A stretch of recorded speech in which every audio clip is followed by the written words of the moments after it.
नमस्कार दोस्तों, आप सभी का फिर से हमारे YouTube चैनल पर बहुत बहुत स्वागत है।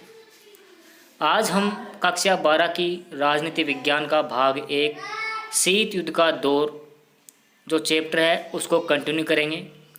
पार्ट 3 तक हमने आपके कोर्स का जो है वो करवा रखा है, आप पिछली वीडियो में देख सकते हैं। आज हम करेंगे अगला हमारा बाकी था वहाँ से शुरू करेंगे। चलो आगे बढ़ते हैं। हमने पिछले जो वीडियो था पिछला वीडियो उसमें हमने पढ़ा था कि भाई जो शीत युद्ध है वो क्या है, क्यूबा मिसाइल संकट पढ़ा था हमने, और भी कई सारी चीज़ें पढ़ी थी। तो हम कंटिन्यू रखते हैं, आगे क्या है देखिए। महाशक्तियों के लिए छोटे देश का महत्व, यानी कि क्या हो रहा था, विश्व जो है वो दो भागों में बट गया था, एक पश्चिमी यूरोप एक पूर्वी यूरोप। पश्चिमी यूरोप का जो नेतृत्व है वो अमेरिका कर रहा था, वहीं दूसरी तरफ जो है पूर्वी यूरोप का नेतृत्व सोवियत संघ कर रहा था। तो ये दोनों जो महाशक्तियाँ थी ये क्या कर रही थी, छोटे छोटे जो देश थे उनको अपनी ओर आकर्षित कर रही थी। ठीक है, तो ये तो हमने पिछले वीडियो में पढ़ लिया था। लेकिन इसमें यह है कि जो महाशक्तियाँ हैं वो महाशक्तियों के लिए छोटे देश का महत्व, यानी महाशक्तियाँ जो है उन छोटे छोटे देशों को अपने संगठन में शामिल क्यों कर रही थी ये पढ़ेंगे। भाई उनको ऐसी क्या आवश्यकता पड़ी, वो तो महाशक्तियाँ थी लेकिन वो क्या कर रही थी, जो छोटे छोटे जो देश थे उनको अपनी तरफ आकर्षित कर रही थी। तो पहला कारण देखते हैं क्या है। पहला कारण है महत्वपूर्ण प्राकृतिक संसाधन।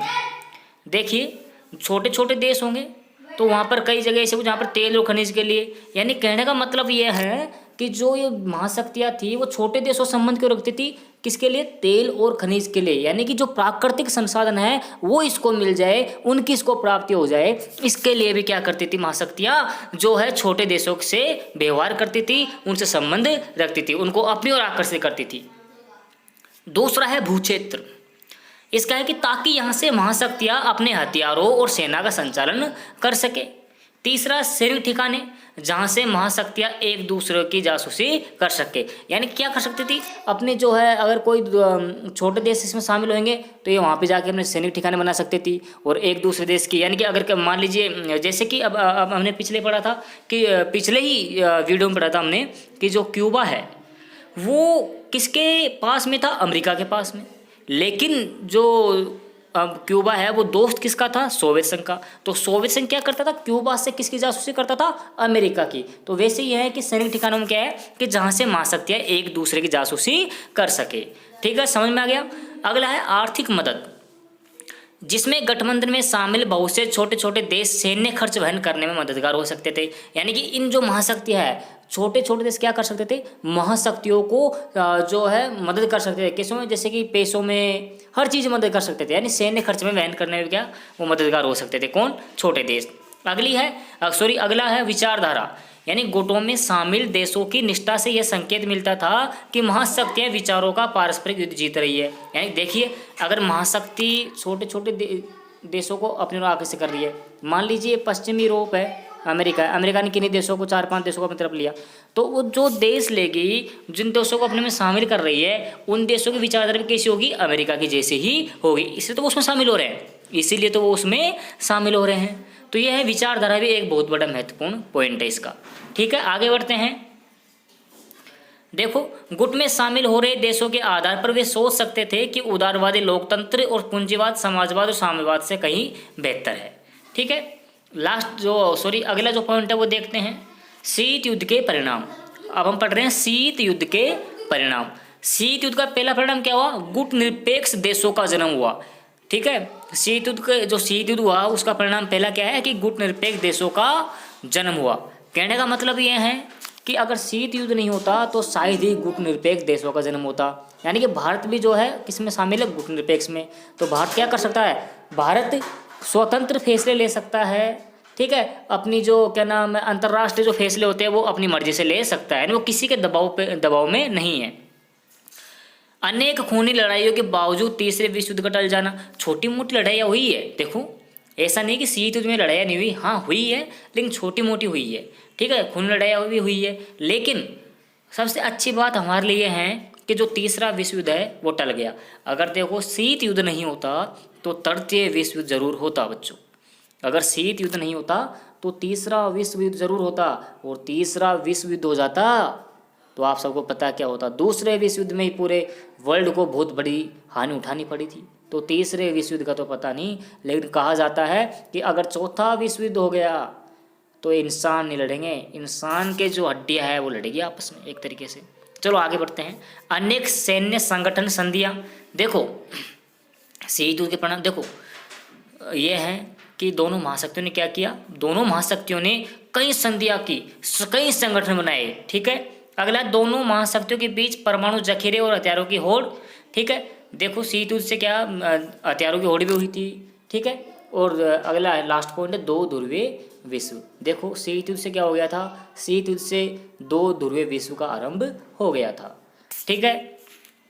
आगे देख नोट क्या है कि अपने प्रभाव को बढ़ाने के लिए दोनों ही महाशक्तियों ने अन्य देशों के साथ संधियां की, जो इस प्रकार है। देखो दोनों महाशक्तियों ने क्या किया, अपने अपने प्रभाव को जमाने के लिए, अपने अपने प्रभाव को बढ़ाने के लिए क्या किया इन्होंने, अपने देश जो और देश में शामिल जो देश थे उनके साथ क्या किया इन्होंने, संधियां की। अब देखते हैं वो कौन कौन संधियां हैं।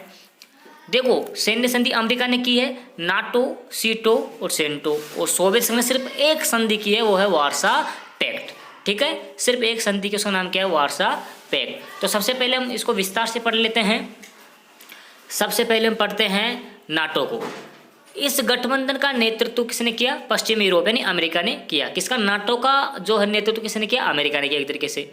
इसकी स्थापना कब हुई, 4 अप्रैल 1949 को, ठीक है, 4 अप्रैल 1949 को। इसमें कितने सदस्य देश शामिल थे, इसमें 12 सदस्य देश शामिल थे। इसका पूरा नाम क्या है, हिंदी में क्या है देखो, उत्तरी अटलांटिक संधि संगठन, इंग्लिश में बोले तो क्या है, नॉर्थ अटलांटिक ट्रीटी ऑर्गेनाइजेशन, ठीक है।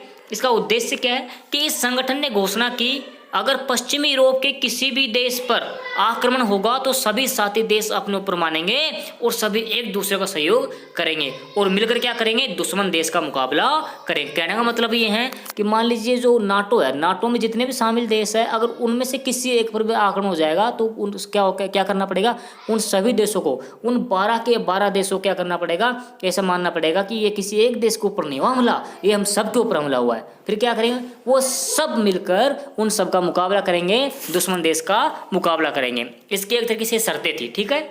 आगे क्या है, इसका उद्देश्य क्या था, इस नाटो जो संगठन बनाया गया था इसका उद्देश्य क्या था कि अमेरिका द्वारा विश्व में लोकतंत्र को बचाना, अमेरिका द्वारा विश्व में लोकतंत्र को बचाना।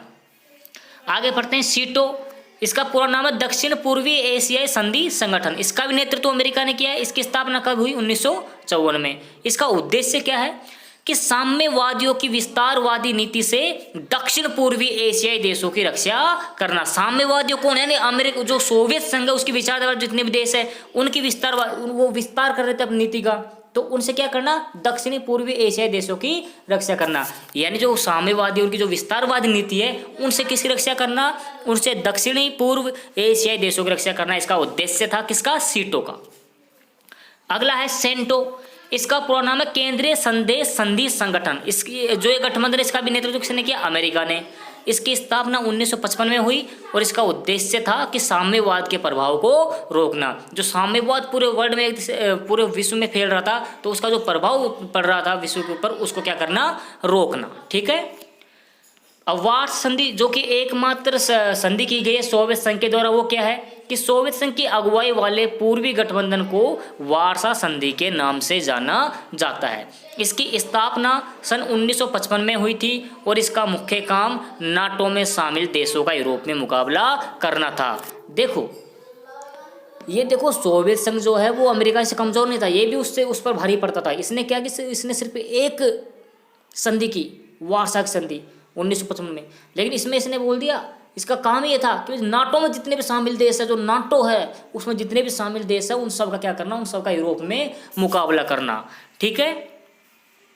अगला पॉइंट देखते हैं क्या है, दोनों महाशक्तियों द्वारा परमाणु जखीरे एवं हथियारों की होड़ कम करने के लिए सकारात्मक कदम। देखो क्या हो, दोनों महाशक्तियों के पास हथियार भी कम होने लग गए, हथियार खत्म होने लग गए, ठीक है, सेना भी कम पड़ने लग गई। तो इन्होंने एक फैसला लिया कि हम क्या करेंगे, जो हमारे पास जो हथियारों की होड़ है, ठीक है। जो परमाणु वगैरह की जो होड़ में उनको हम कम करने के लिए क्या करेंगे, कदम उठाएंगे। तो इन्होंने पहली संधि की क्या, कौन सी, सीमित परमाणु परीक्षण संधि, जो कि क्या देख लीजिए कि वायुमंडल, बाहरी अंतरिक्ष तथा पानी के अंदर परमाणु हथियारों पर प्रतिबंध। यानी क्या क्या क्या है इसका अर्थ, देखो सिंपल सी बात है, समझो कि वायुमंडल में या बाहरी अंतरिक्ष में तथा पानी के अंदर क्या कर सकते, क्या क्या क्या नहीं कर सकते आप परमाणु हथियारों का परीक्षण नहीं कर सकते। ना तो आप वायुमंडल में कर सकते, ना आप बाहरी अंतरिक्ष में कर सकते, और ना ही आप पानी के अंदर कर सकते। कहने का मतलब यह है कि वायुमंडल, बाहरी अंतरिक्ष तथा पानी के अंदर आप क्या नहीं कर सकते, आप परमाणु परीक्षण नहीं कर सकते। ठीक है। अमेरिका, ब्रिटेन और सोवियत संघ ने मॉस्को में 5 अगस्त 1963 को क्या किया, इस संधि पर हस्ताक्षर कर दिए, और 10 अक्टूबर 1963 क्या हुआ, यह संधि लागू हो गई। ठीक है, याद रहेगा। अगली देखो, अगली कौन संधि देख लेते हैं, परमाणु अप्रसार संधि।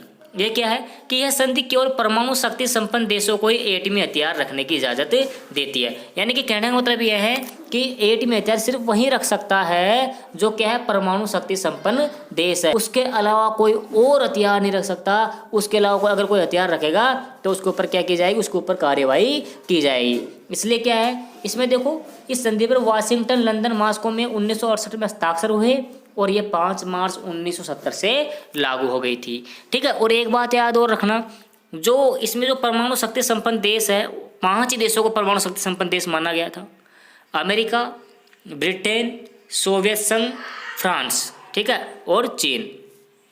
ये 5 देश है, यही क्या कर सकते थे, यही जो है एटमी हथियार अपने पास रख सकते थे। लास्ट पॉइंट की तरफ चलते, तीसरा क्या है कि परमाणु अस्त्र परिसीमन वार्ताएं। क्या है कि इन वार्ताओं के द्वारा अमेरिका और सोवियत संघ ने हथियारों के उत्पादन पर रोक लगाने के प्रयास किए।